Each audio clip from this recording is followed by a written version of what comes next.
Ladies and gentlemen, Anfield Index brings you the Red Room. Reborn. We are here in front of you, hopefully. Surely, there's no other way, right? It's going to be in front of you, right? It's not going to be behind them, Grizz. Don't unless worry. you've got eyes in the back of your head, or if you're some weirdo that watches stuff in the mirror. Like, why would you do that? But you can't put anything out there without someone saying, I do that kind of shit. So, hey, listen, we are the Red Room. We are here to talk all things Liverpool, specifically Liverpool. Anfield Index has decided to bring back the famous Red Room. And we are here to talk about all things Liverpool. And what a time to talk about Liverpool. What a time to be a Red. What a time to bring back the Red Room. Because Liverpool are on top of the world. Liverpool are making record-breaking signings. And we'll get into all of that. We have an agenda. I lied. Just when you thought I was going to make an agenda, no. I had the amazing Mike help me out with an agenda today. Mike, how are we doing? It's only fair I come to you first. It's not favoritism, the rest of you guys, but he did help me out with the agenda. So, Mike, listen, I appreciate that. Listen, I'm great. I fell asleep on the sofa just now. Thankfully, I'm awake. These bags will disappear from my face, hopefully within a few minutes. But listen, it's a great time to be a Liverpool fan. I couldn't be better. I couldn't be happier right now. Every single fan out there seems to be starved of happiness, and they seem to be projecting that on to the Liverpool fan base. And while we're just enjoying our days, so yeah, great time, and I'm loving life, mate. Amazing. Mohammed, we've got two Mohammeds. So we'll say, how shall we differentiate? I just call Mo Scouse Marley, but listen, let's run with that. Even though there is Scouse Marley's class, please keep with that. He's my original Scouse Marley brother. There's already a Scouse Marley out there, so I don't want to rob his name or anything. But yeah, we'll run with it out here. No, listen, come on, man. Listen, there's no copyrights. No one's going to sue you, man. Let's go with Scouse Marley. Right. People that don't know Mo's been on my channel as well plenty of times, and he loves Liverpool. Passionate Red, local, thinks we're going to win every game 5-0. Welcome to Red Room, Mo. What's happening? You know, before that was a nice introduction, but usually I am a huge pessimist when it comes to Liverpool. I always have been my whole entire life. Can ask all my friends. But you know, over the last year, you've probably noticed, Grizz, I've been the most optimistic Liverpool fan ever. I'm telling you, I'm always mentioning, we're going to smash this team 4-0, 5-0, all sorts.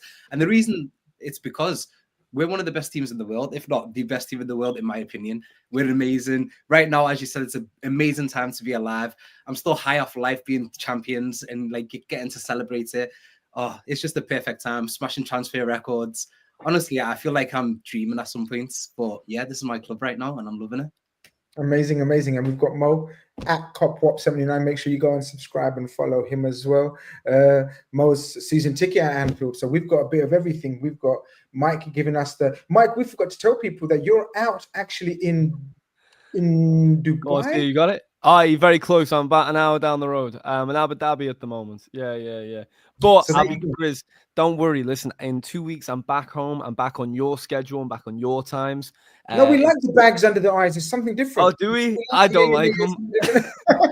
We don't want you to be looking all pretty and the rest of us looking all old crumply. Hey, listen. If Mike looks fresh, we're finished. So we want Mike I will never look fresh. Grizz, I will never look fresh. You got a bucket hat on. You look happy. You look like you've been getting sun in South Africa. I live where the sun never rests. I've never seen the sun. You know, it's a rough time. I am the palest person here. My God, Lou's got a better tan than I do. Amazing, and we'll find out where Lou's from as well. But Mo's from Wales, and Mo's a season ticket holder at Anfield. Mo, again, what a time to be a season ticket at Anfield. You must be loving life as a Liverpool season ticket holder as well. Oh, just what a season. At the start of the season, none of us thought we were going to do what we did. Let's be honest, yeah? And to witness that live and then just...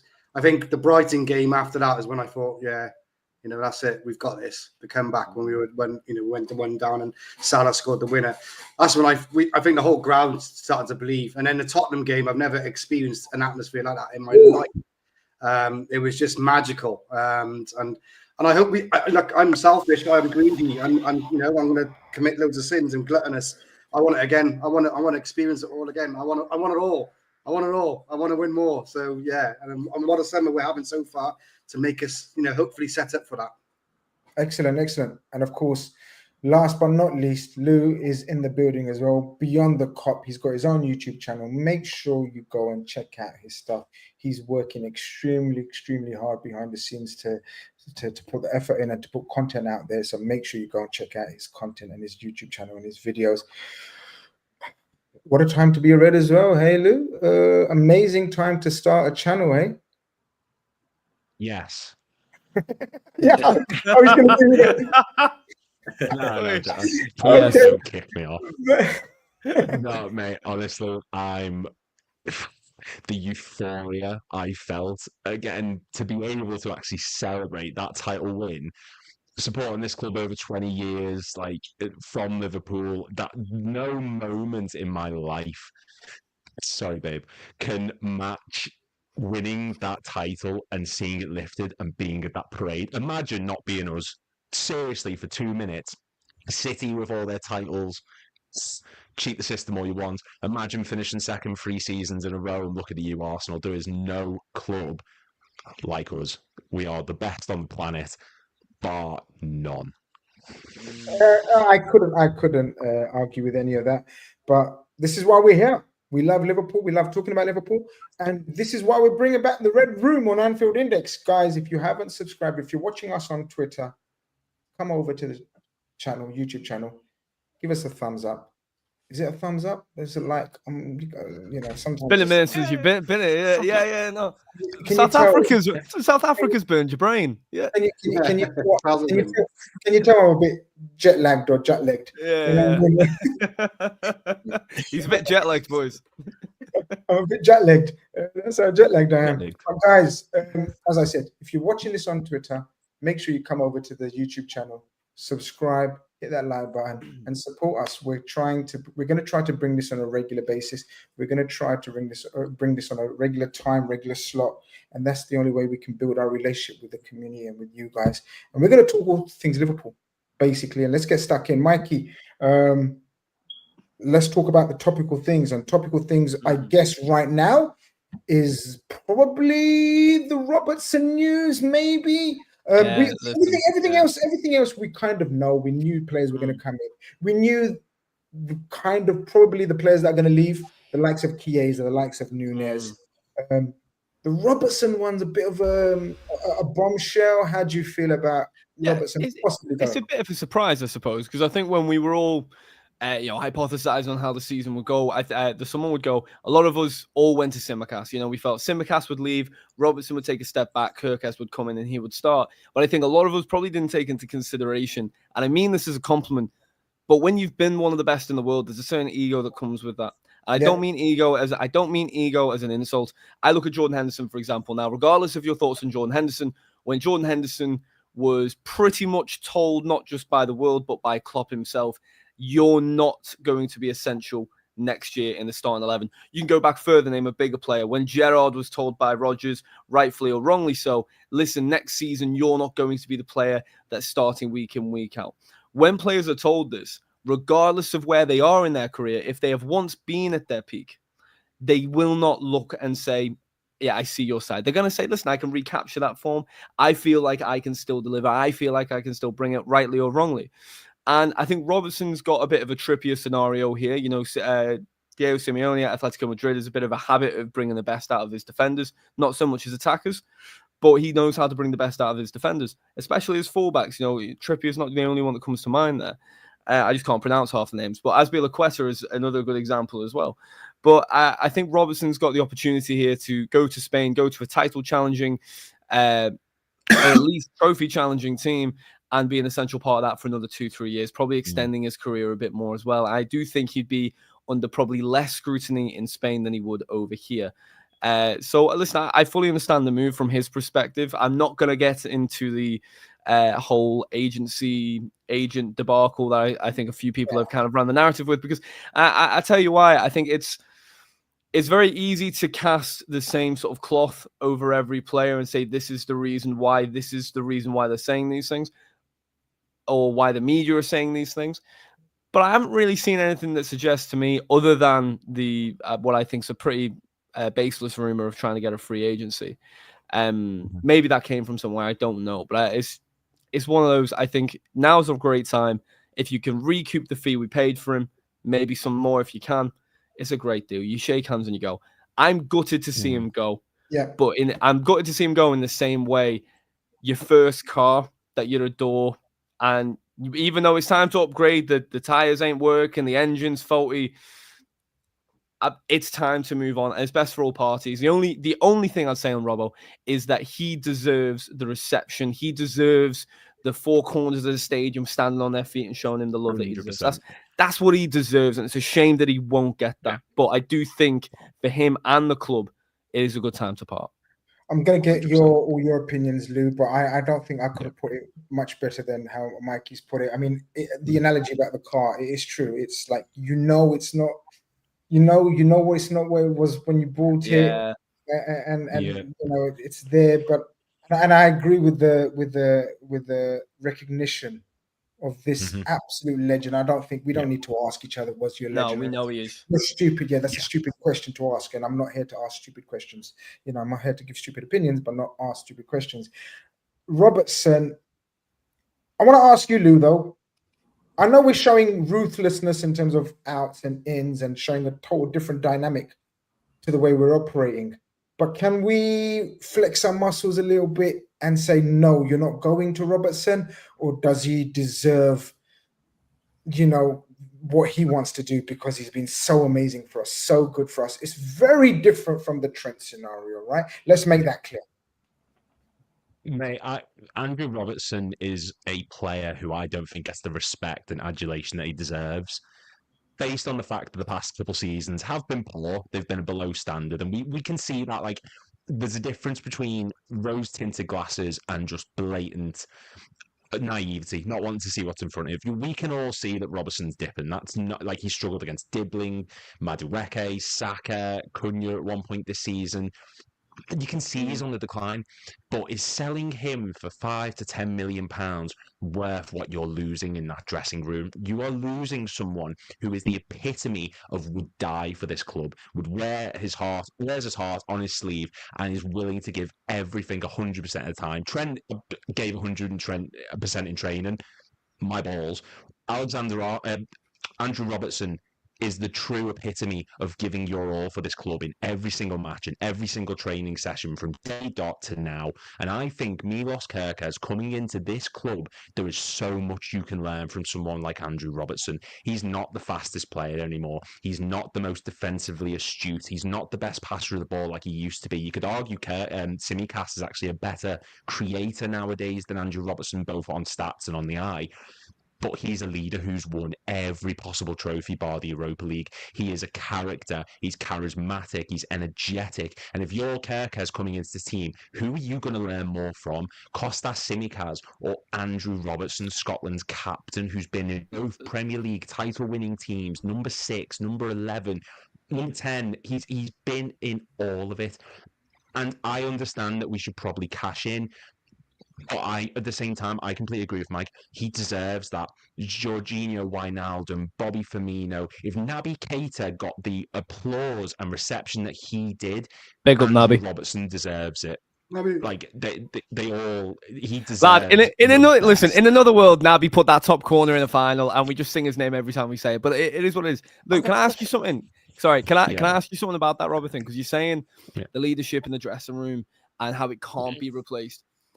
Listen, you look back at some players that have left, that energy has not been kept for, Henderson, for example. I'm not here to defend or say anything else, but why is it that the fans, you think, would prefer Robbo to stay than leave? Because I don't necessarily believe that it would be best for the club and for him to stay. I agree with the leadership, and selfishly, I want him to stay, but I don't actually think in the broader scope it would actually be the betterment, because you say about learning off, who's the man to his right? It's Virgil van Dijk. What is it specifically you think that that we would gain from keeping him? versus what we'd lose? I just out of curiosity. This is the thing. I can see both sides, and to be honest, I think, look, I'm a very passionate fan, and I think a lot of my opinion is based on rose-tinted spectacles and observing a player who we've watched grow from this young lad, £8 million signing from Hull to now. I just think if you've got you've got a change in the guard coming here. You've just lost Trent. Van Dijk's not going to be around forever. Sal's not going to be around forever. I just want to keep the core leadership group in during this transition phase, because we are still technically in a transition phase. We are still bringing in new lads. And I think that Robertson can still contribute. He's had bad games, but he does have good matches in the top 12% for progressive passes of fullbacks, crosses into the box, shot creating actions, expected assists. There is still a key player there. And while I understand that it probably is rose-tinted glasses and just a resistance to change, I just think you've got a Kostas Tsimikas, who's already reached his peak, who you're not going to recruit a huge amount of money for, compared to Andrew Robertson, who, he's slightly on the decline, but I think is just as good as Tsimikas. And do you think, Lou? Do you? So I'm sorry, I keep cutting this off, and Grizz is going to kick me out in a minute. But no, this goes, to be honest, this goes to Mo 1 and Mo 2 as well. Sorry, I forgot Scouse Mo's name. I've got what Scouse Mo, was it? Scouse. Let's run with Scouse Mo. Let's run with Scouse Mo. Scouse Mo and Welsh Mo. We'll go with that. Yes, there you go. Scouse Mo and Welsh Mo. Easy. Look at that, boy. Actually, I'll put this to you two, and then you guys can run with it if you want. But do you think Robbo could be one of those types of players? Because I remember Rio Ferdinand's a good example of this, where you've got a legend, absolute legendary footballer, but great footballers don't often make the best impacts off the bench. There are some players that you need to start versus players that they don't necessarily work coming off the bench. You know what it is? I think both of you make very valid points. In terms of from a fan's perspective, I don't think anyone was expecting Robertson to leave this summer. We all knew that we needed a new left back because, let's be honest, Robertson wasn't the best last season, and Kerkez's links have been going on now for before we even won the league. So it's refreshing that we're getting that left back and we're getting in Kerkez. But if we look at Kerkez, he played every single game in the Premier League last season, all 38. But is there any evidence that he can play 2 games a week? That's the first thing, because that's what we're going to need, 2 to 3 games a week. And then we'll probably need an understudy for someone who's 21 years old. And do you want to have someone who's an understudy like a Robertson or like a Tsimikas? And we both know, in terms of what you have both mentioned already, Robertson brings so much more to the squad in terms of his leadership, in terms of the actual, being that voice within the changing rooms, within the locker rooms. But then at the same time, if you look from the club's perspective, he is one of the highest earners at the club. He's earning circa 150 a week, something like that. He's one of the highest earners. So for a backup left back to be on 150k a week, steep. It's steep. It's very, very steep. And then you also look at Robertson. From what we've learned over the years, we've learned that he is an absolute mentality monster. And would he be comfortable with sitting on the bench? Or would he take this opportunity to play with one of the best managers in the world, play for a team whereby he's got a good opportunity to win the La Liga, potentially win Champions League or go far in the Champions League and be a vital figure in that team? If I'm not mistaken, I don't think Atletico Madrid have a very good left back at the moment. They haven't. They haven't got a left back at all at the moment. Aspinall has been released. Yeah. They've sold their left back. I can't remember his name. Or something. He was a left back. But they've got Javi Galan at the moment, and I've seen him a couple of times. He's not the best. And then Robertson going over there, 31 years old, playing for Simeone. He's not going to expect him to be bombing up and down the left wing all day. Yeah. He can probably get a few more years out of his career as well, playing at Atletico Madrid.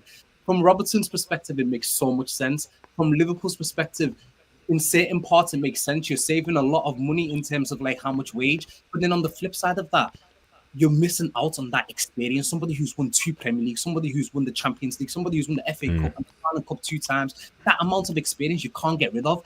And then on top of that, the way it's looking this summer, it seems like there's going to be so many outgoings, so many considerable outgoings. Yeah. And adding Robertson to that as well, it's basically stripping the whole team.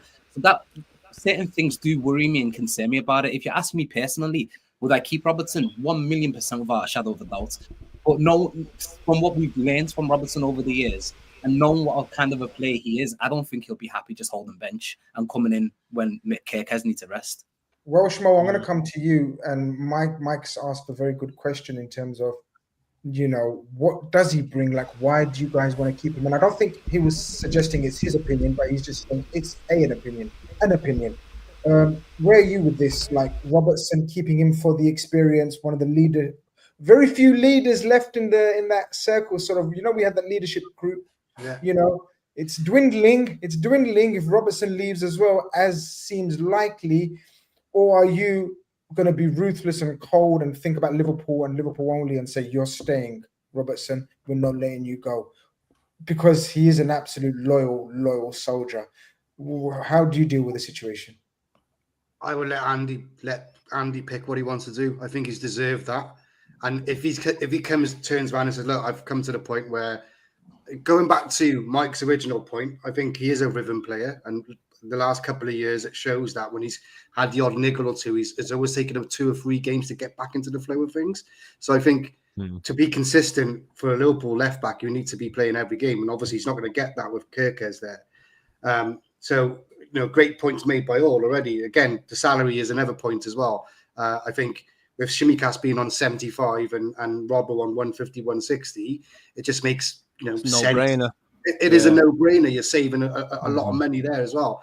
Look, he's going to leave as a Liverpool legend. There's no doubt about it. I think everyone, gives our blessing for that. I think what's got people's humps up a little bit is the Atletico Madrid link and who the agent is involved in all of this. And that's, I think, what people are getting blindsided by a little bit.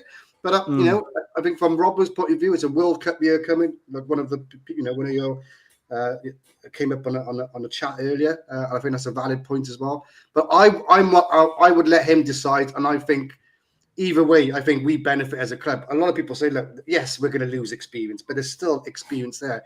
Another thing you need to think about is, yes, we're going to lose someone in the dressing room, but we've just gained someone in the dressing room in Frimpong.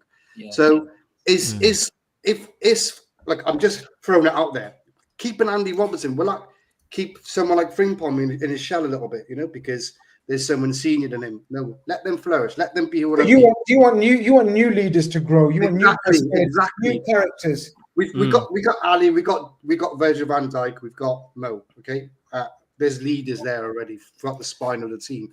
Let's create some new leaders. At the end of the day, we got to also lose the tag. Well, I think Slot wants to lose the tag of this is Klopp's team. That he's won it with. He's inherited Klopp's team. Yeah. Give him a chance. Let him have a clean slate. He's obviously.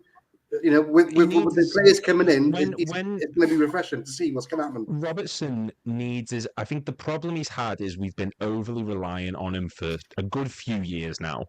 He's ran himself into the ground. My argument also stems from, I just think Kostas, we've seen best of him, and his best is solid. I think he'd get into a good number of Premier League teams, but I think an Andrew Robertson who has his minutes managed, if it's what he wants, I understand that this is just me dreaming and that's what I do best, but I think him having his minutes managed with a more able left back who can probably take over the main responsibility as the starter, I would trust an Andrew Robertson in a big Champions League game to come in. I would trust him against a team like a Tottenham who are going to go gung-ho, maybe not anymore than Thomas Frank as such, but he's got that.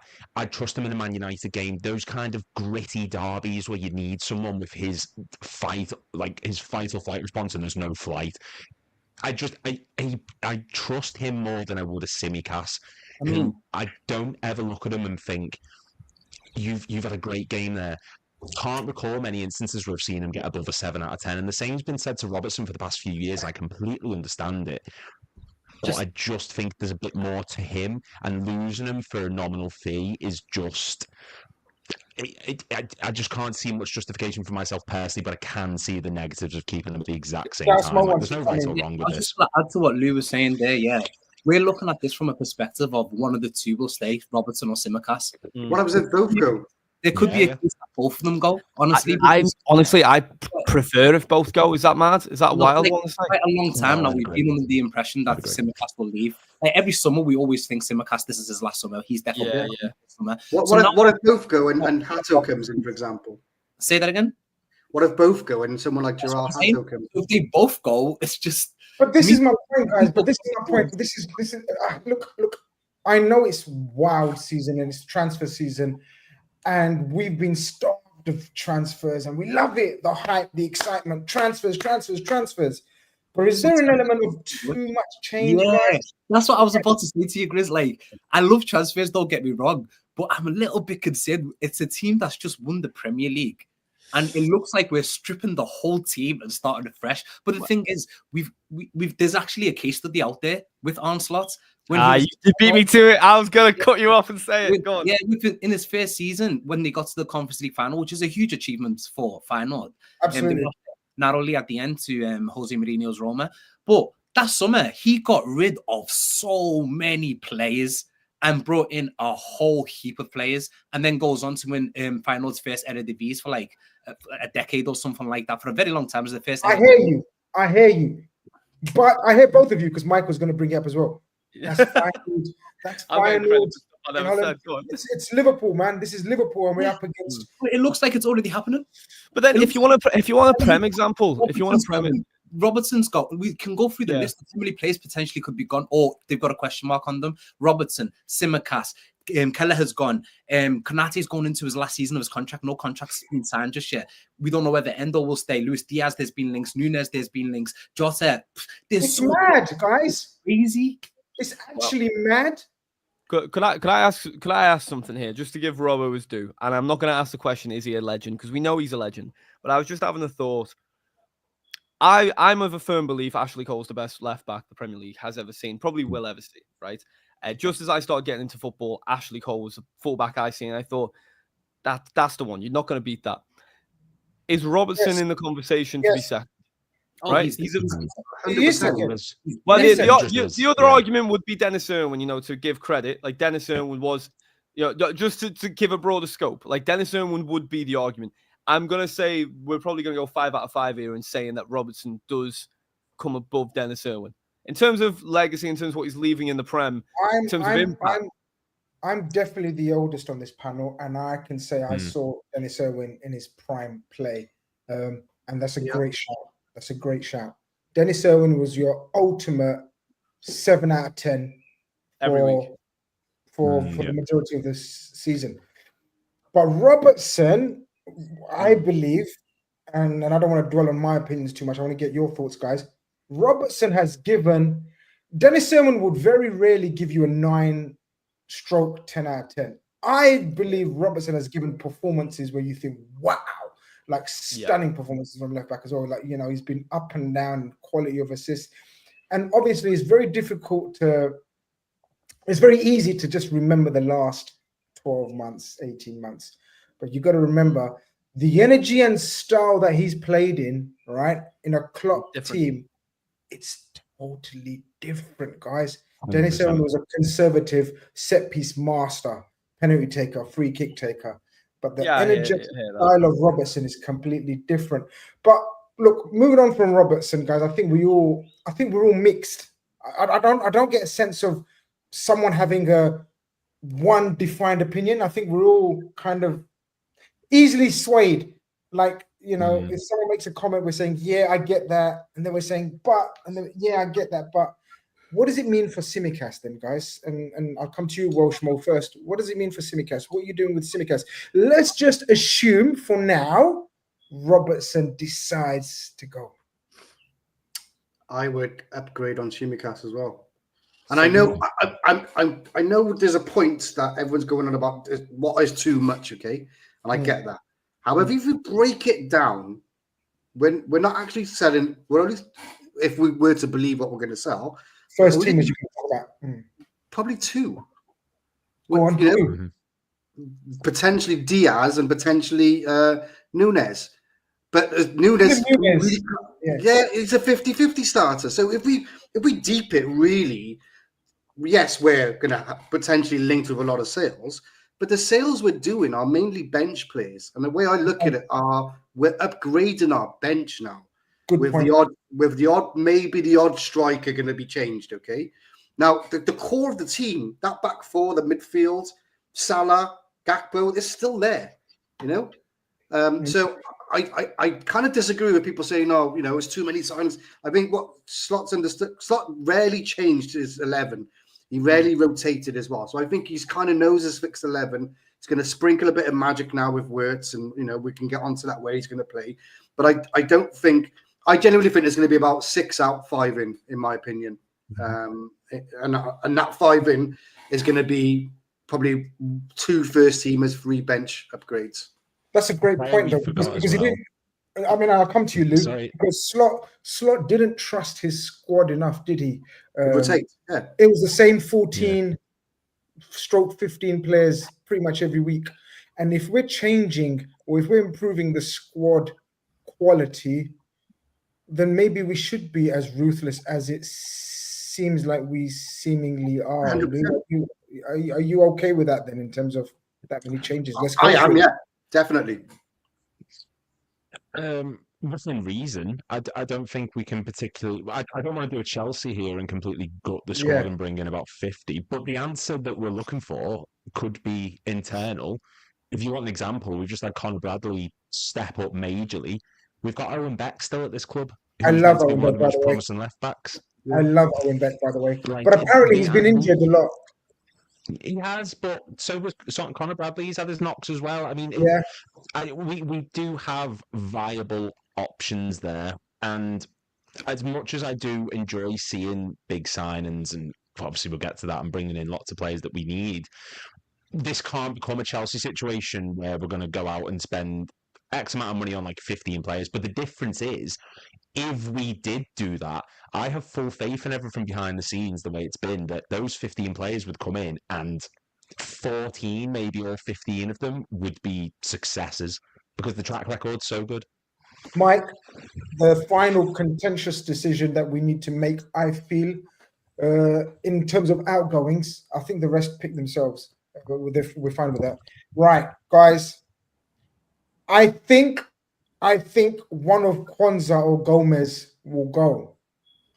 Now, how do we deal with this scenario? And what's your thoughts on Kwanzaa or Gomez? Look at the age, look at the profile, look at the wages, look at everything else, injury situation, whatever you want to look into, and give me a call, man. Give me a call. Mike, go with you first. Okay, sweet. I tell you what, he switched it up on me. He's just saying I'll handle it on my feet. Okay.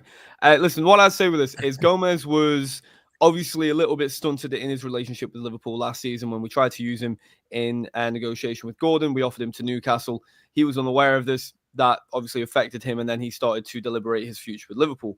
He ultimately decided to stay with the club. That's very important. He prioritized the club. I think if he were to go for a large fee, it would have been last summer for Gomez.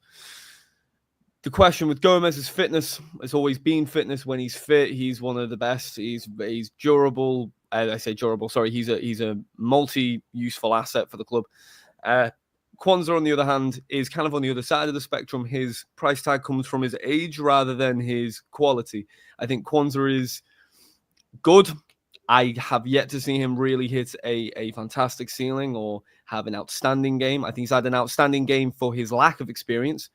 If that makes sense. You know, when you see a young player come on the scene and play well, he's had a good game for that, but I wouldn't say he's necessarily had a good game for a Liverpool centre-back.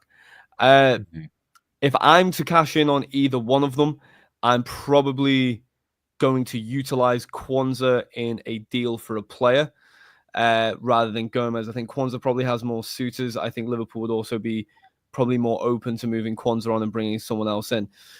Ultimately, I prefer we kept both and still added. But if we were to have to get rid of one, I'd probably look to move Kwanzaa on. In fact, I would look to see if potentially Newcastle would be interested, because I think his kind of price tag would be 35-40. I think it would be instrumental in bringing down the price of certain players. That's my opinion. Scousemo, same question to you. Choose one or choose both. Both stay, and then we don't need to risk or bring in another centre back. Because I think if both stay, I don't think we bring in a centre back. I didn't get this option. I had to get rid of one. I just realised there's another option as well. Let's go with the third option. I think it's quite difficult to disagree with anything Mike's just said. I think he's hit the nail on the head, to be honest. Quite spot on.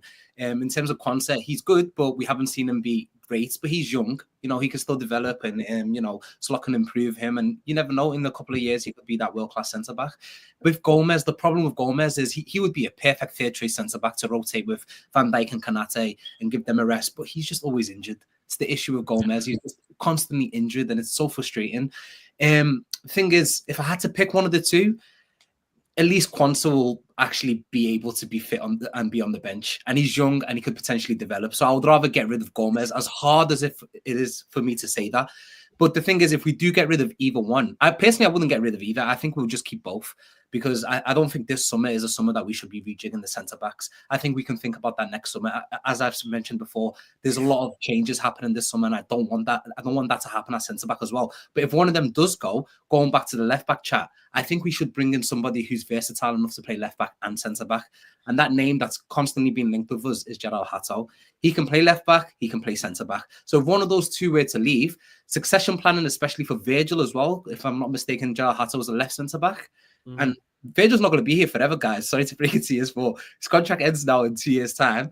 If we could bring this, no, it's going to be a Mike, before we go to the other two, if I gave you that option again, would you still stick with your option, or would you keep both and not? I would keep both, and also just to quickly bounce off Scouse Mo's point. You know, another player who can play left back and also play left centre back, but I guarantee people won't back me on. Gerald Branthwaite from Everton. People won't like that because he plays for Everton. No. There's nothing wrong with that. He's for me. Here we go. For me, he's the best young English centre back out there. That's what I've been saying. I think he's so bro. My best mate's an Evertonian, so maybe he's poisoned my mind a bit. Christ, I look at Gay play midfield and I go, he's not bad. Like, you know what I mean? Like, he's ruined our few football sometimes, having a best mate as an Evertonian. But I do really think Branthwaite would be. Welshmo, we have the same question to you, man. Quansah and Gomez, or keep both? And there's, like Scousemo says, maybe look at it in the next window in terms of centre backs. Because look, I know what you mean, and you made absolute sense when you said, look, we're changing peripheral figures. We're not changing the core of the team, first team members. So we can risk, or we can do that. Where are you with Gomez and Quansah? I agree with Scousemo. Keep them both if we can, okay? If we can keep them both, the only reason I would sell them is if we can use it to facilitate a deal with Quansah with another player. That's the only reason I would come into question. I would still get rid of Shimikat and go back to Scousemo's option of getting Gerard Hato in. So you've got the two English boys still there. We got to also think about the quota for English players. We've got rid of Kelleher. We've got Trent's gone. There's going to be others potentially leaving. We still got to have 8 English homegrown players in the squad. So that's where, going back to Mike's original point, I actually do think we're going to see a lot more youth on the bench as well coming up this year. You know, there's going to be like. I don't think he does. Okay, guys, sorry to interject on this one. Because I totally disagree. No, I don't think Slot gives a shit. But I'm going to be blunt. You know, Klopp loved all that aspect and that side of academy and youngsters, and give Trent a chance and XYZ a chance, Elliot a chance. Blah. I genuinely think Slot's a different animal, guys. I don't know what you guys think. I don't think he's a shit about the academy and youngsters. He proved that with James McConnell, how he talked about how amazing he is and how impressed he is with him in training. But then he hardly ever gets a minute. Yeah, well, you got a point. I do think we'll see Rio this year. Well, this season. He did actually. You're right, because he did give him his chance. But obviously in the what's it called these days? Whatever Cup. Carabao. League Cup he did as well. League Cup. I mean, but I get your point though, because you're right. He's going to have to promote within as well. Gags in the building. He says Everton rumored to want Doak. We don't want that, do you, Lou? Unless we can get Branthwaite as a swap. There, it's lining up, boys. It's lining up. You've manifested it now, Mike. It's in the air. I'm manifesting this, bro. Oh my goodness. Lou, where are you at with the Quansah and Gomez and centre back situation? Look, I agree with the notion of don't sell either of them if you can.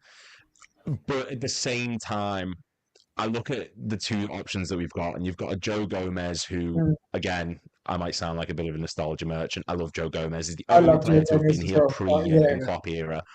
But you've got to look at the facts. In terms of his injuries that he suffered, Joe Gomez is a weird creature of the sense of he doesn't take, none of his injuries are ever little knocks. They're always severe ones that keep him out for a long period of time. Crippling injuries, yeah. They're always awful, and he's had that for like his whole career. And I think now, if you're going to cash in on one, Gomez is probably the right time. And I understand that he's incredibly versatile. I love Joe Gomez.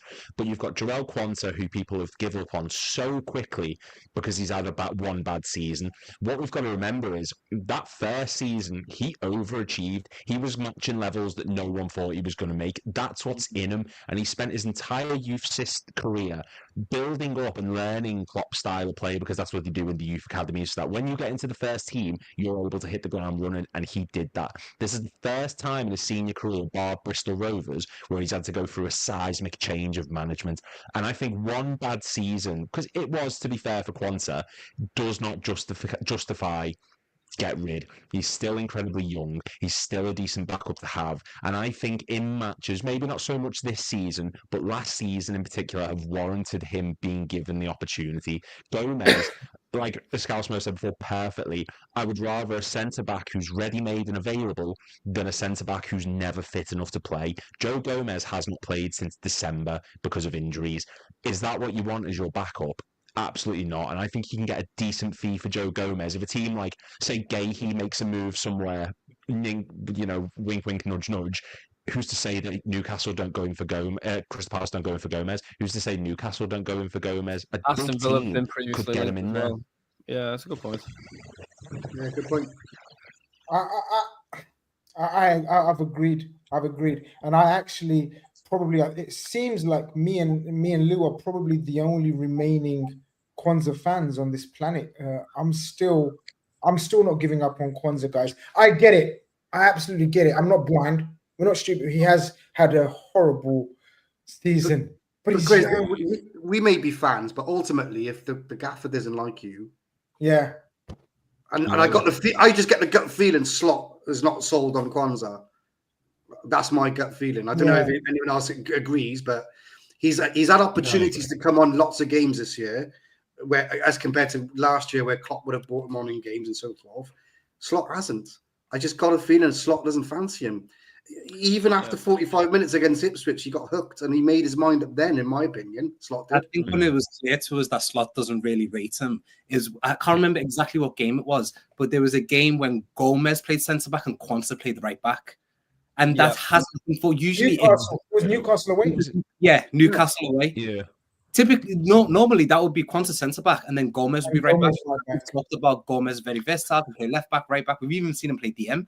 But then Slot decided to play him as centre-back and put Quansah right back for the first time ever. Gags is in the building and he says sell Quansah 35. And I get that, but I can't see us getting 40 million for Quansah. No, I don't see 40 mil. I don't see 40. No, I don't. Would you sell for less?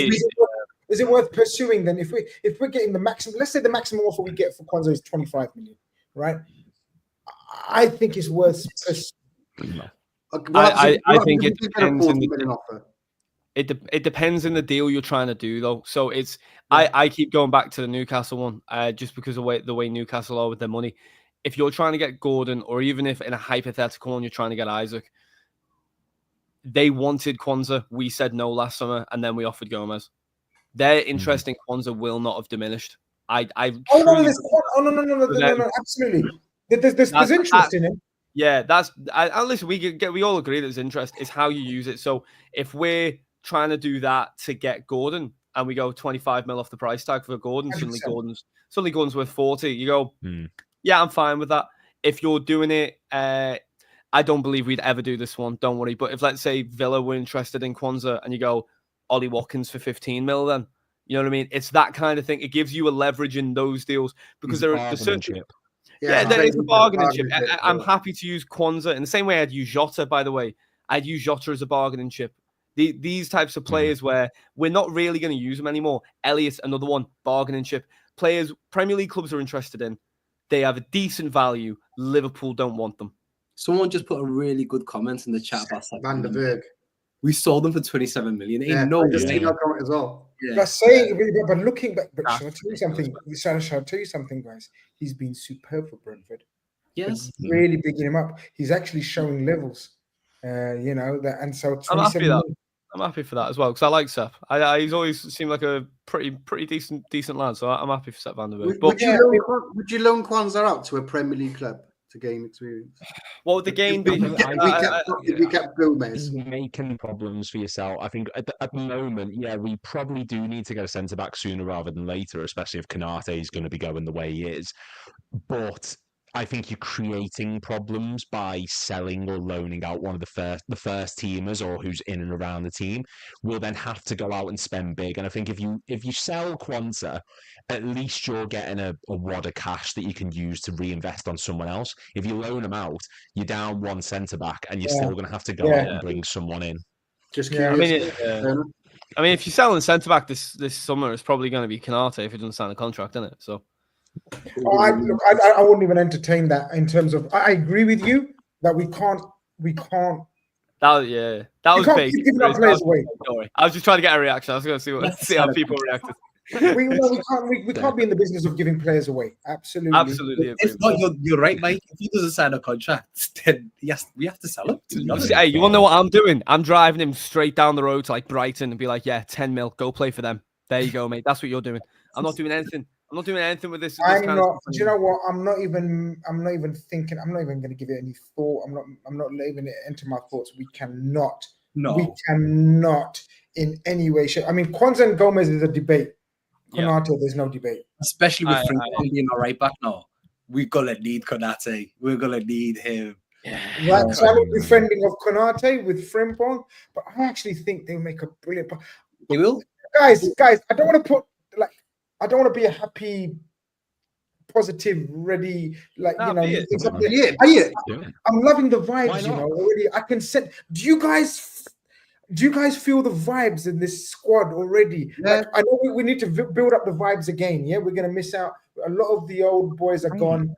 The Milners are gone. The Hendersons are gone. The Nabis have gone. Everything. The new crop. I feel vibes. Good people. I think Kirkes is a vibey guy. I think Frimpong's a vibey guy. Frimpong puts a smile on your face, man. You see Frimpong, what does everyone make of Kirkes' dad doing all this media, so to speak? So I get the criticism. Before you guys go, right? Very quickly, I get what some sections of the fan base are finding a bit cringy, or I don't know what the word is. But you have to remember, it's all come after Bournemouth have found his replacement. They've signed a player. Yeah. So there's conversations that have been had. And so it's all out in the open from the player and the club that, yes, we're moving and we've pretty much agreed with Liverpool and everything. So I don't think it's as bad as it would be if that wasn't the case, if you know what I mean. I think I'd only be bothered if I was a Bournemouth fan. Like, why are we bothered as a Liverpool fan? We should be gassed that this sensational left back is literally crying out for Liverpool, saying, I'm going to be a Liverpool player, even though nothing's been agreed. Although it's been reported that, I think a couple of hours ago that it's been agreed.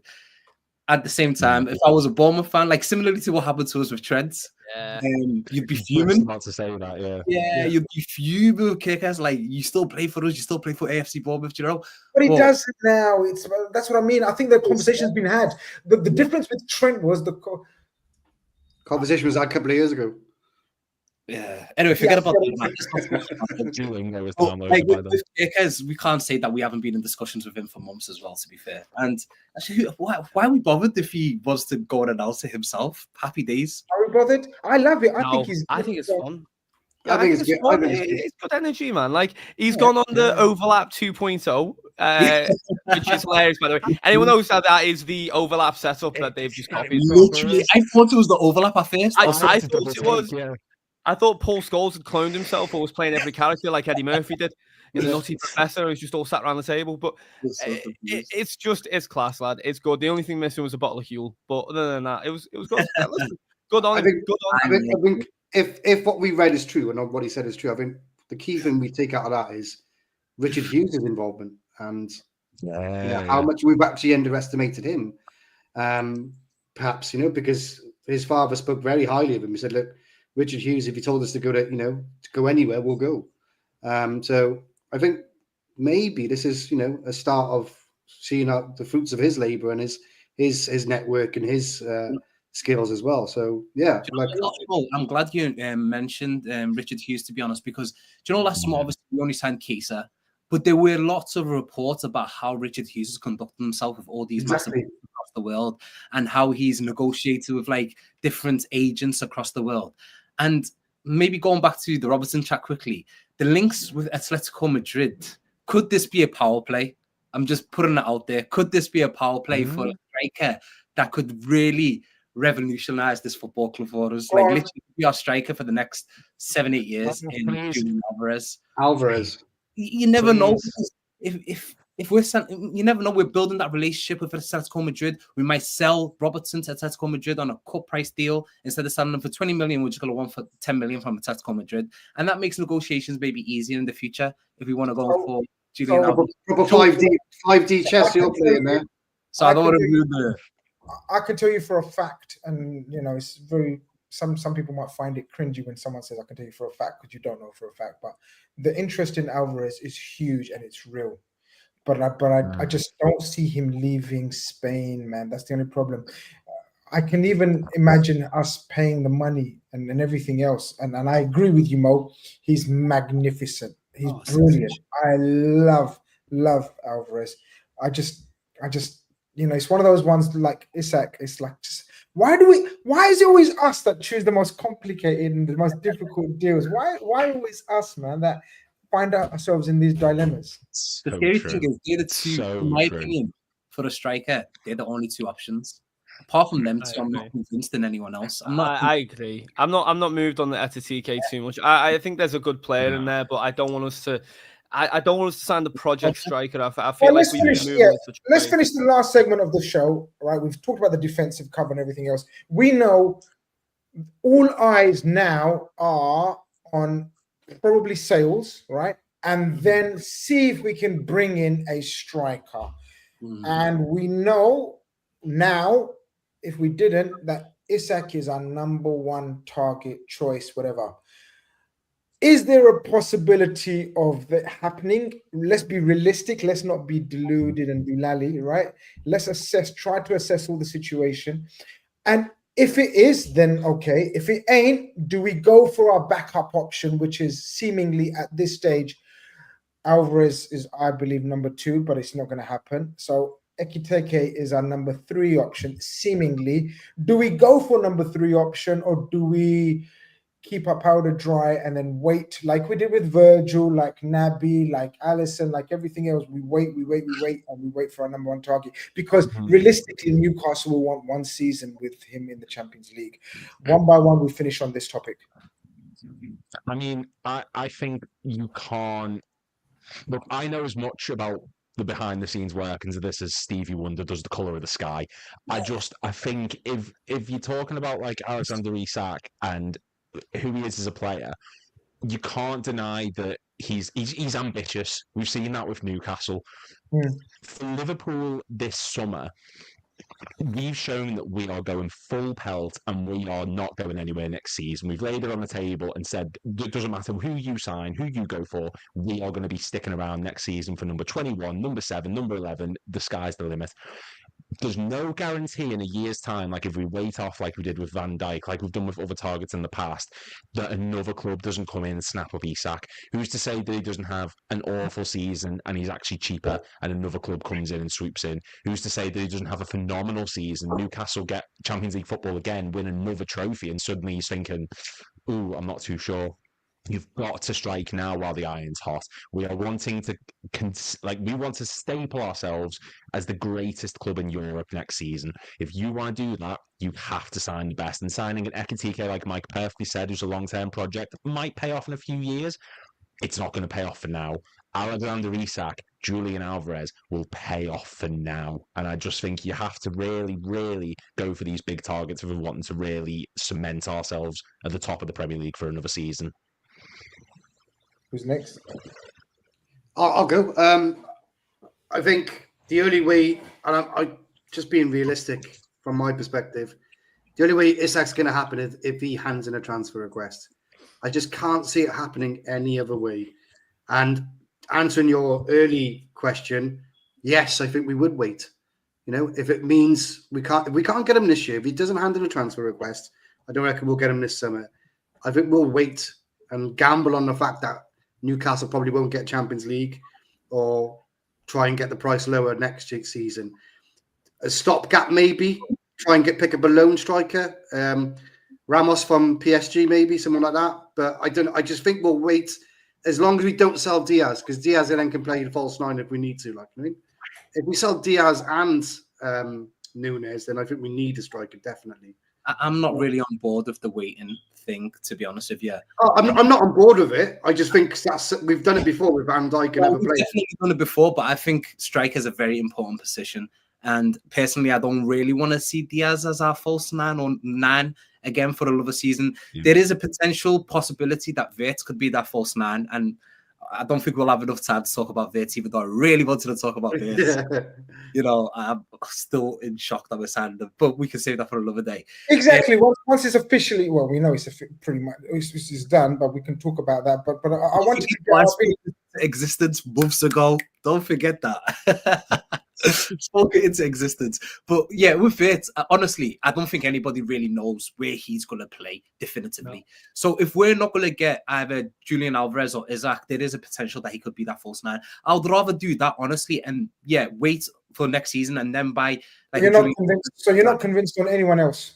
Yeah, no, I'm not. I'm not convinced in Ekitike, as Mike perfectly put. It's a project. It's a long-term project, and we need to win next season. I want us to go for number 21. I want us to go to number 7. I want to be in Budapest next May, you know, for the Champions League final. And personally, I don't think Ekitike is going to be that striker for us to take us over the line. That's just my personal opinion.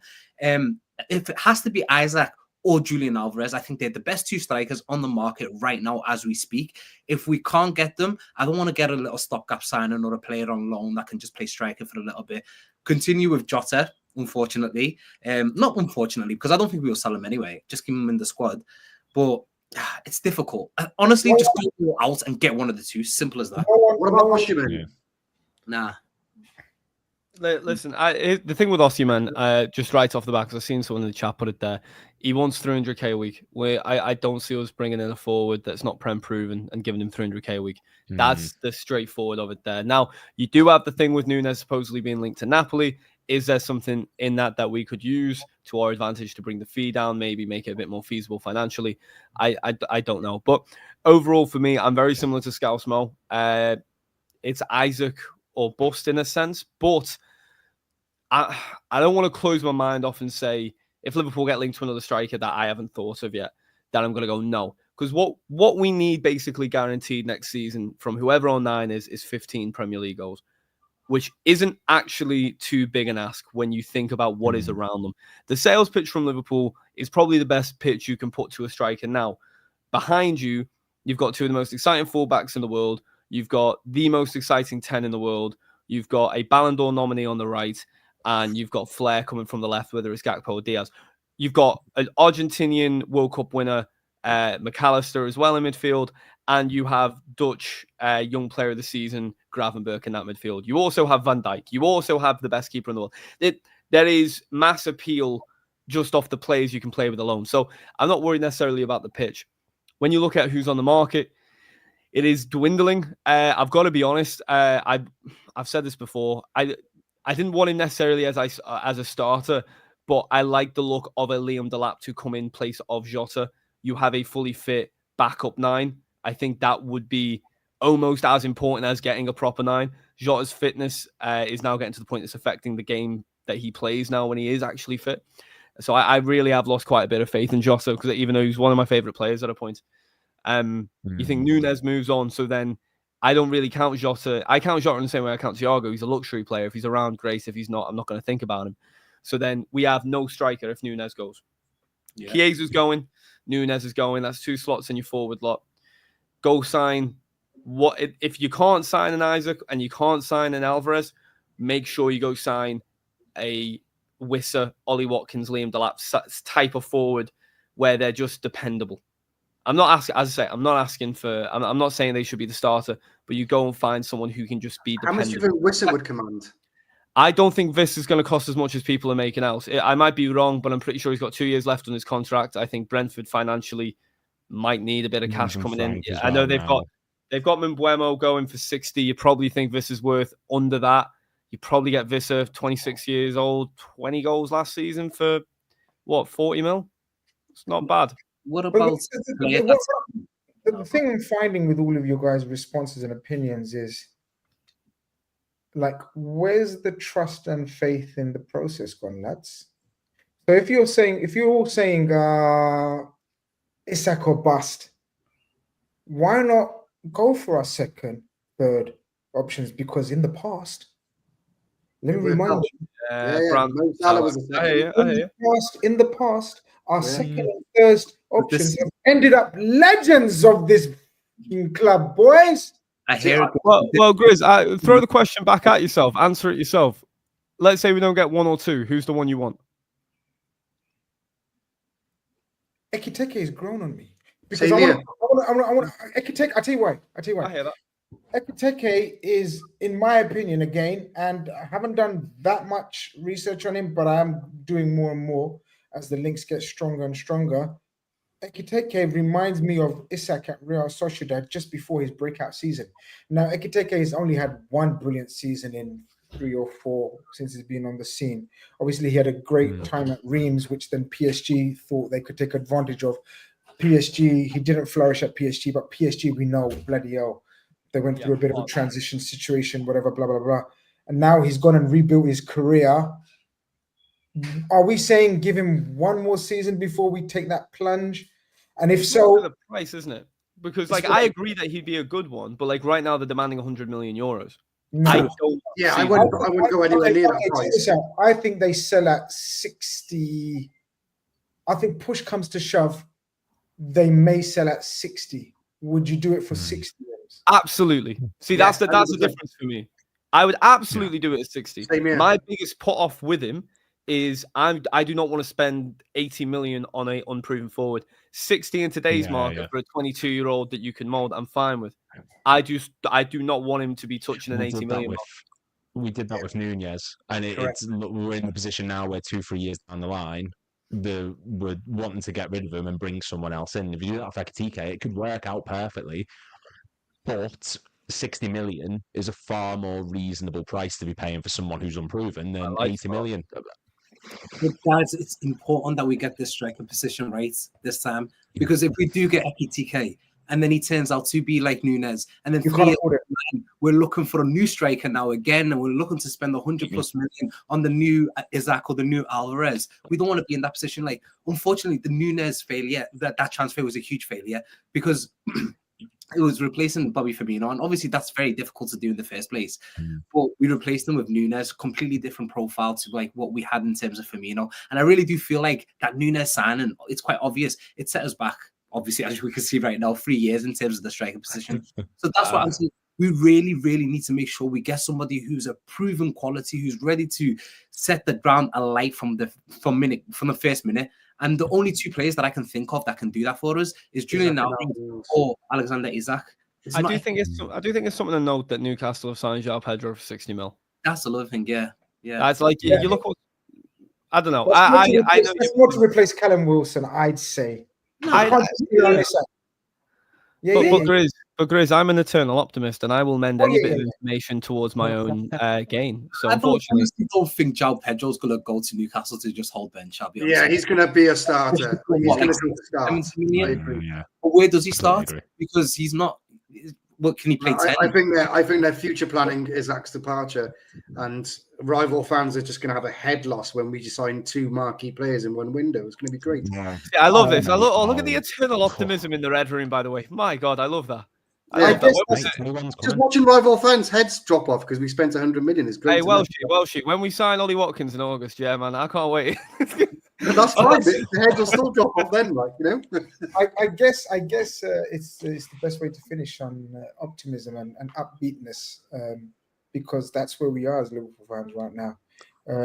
But ladies and gentlemen in the chat and lads in the Red Room, I think that is the first Red Room in the can, as they say, and I've enjoyed it. Hope you guys have as well. People in the chat, great support. We had overall on all the platforms close to 1,500 people watching the first. Smash the like button, people. Smash the like button. Subscribe if you haven't. Go and check out the guys on their socials. They all chat good stuff. And enjoy the rest of your weeks. It's been tremendous. I've really enjoyed it. Time's flown by. And we will discuss. We've got like Mo said, like Scouts Mo said, we've got so many things that we didn't even have time to discuss here. This is how manic and mad Liverpool Football Club is right now. So much to talk about. Not enough time to do it. But we will make time. We'll make time. That's what the Red Room is about. The Red Room will be about opinions, controversial takes, stupid takes, deluded takes, and we will call people out for their deluded takes. And that's all from Lewis. So that's, you know, and then that's just Lewis. Imagine, you know, but, I might not know tactics, but listen, I can insult with the best. We're gonna love you and leave you. This has been the Red Room. Thank you for your support once again. Over and out. Take care. Peace, love, and tranquility to all. Bye-bye.